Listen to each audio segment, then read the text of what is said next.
ভাবি, ভাবি, ভাইয়া একটু দরজাটা খুলেন। ওহ, কি হয়েছে তো? শান্তি মতো কি একটু ঘুমাইতে দিবি না? এত রাত্রে দরজা টোকাইতেছিস কেন? ভাবি, সারাদিন কাম করছি, আমার অনেক খিদা লাগছে, আমার অন্তত চাইটা ভাত খাইতে দেন। কি করস? তুই এখনো খাস নাই? আমি তো মনে করছি তুই খাইয়া দেয় ঘুমাই গেছিস। আমি কখন খাইলাম ভাবি? আপনারা আমারে আপনাকে খাওয়ানোর পরে থালা বাসন গুলো ধুইতে কল পারে পাঠাইলেন, আমি তো এতক্ষণ ওগুলাই দিতেছিলাম। ভাবি, খুব খিদা লাগছে, একটু খাইতে দেন। আমরা তো সব খাই ফেলছি, আর তুই এমন মজা করে রান্না করছস, খাওয়ান শেষ করা ছাড়া আমরা উঠতেই পারিনি। তুই একটা কাজ কর, তো ছোট ভাই ঘরে যায় খা, কাকা করে খাইস।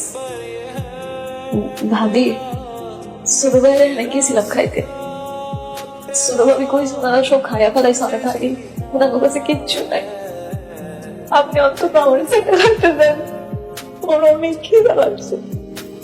পাতিলে নিচে যদি অল্প কিছু থাকে সেটা তো চলবো, আমার সমস্যা নাই, আমি খাইতে পারবো। ভাবি, একটু খাইতে দিলেন।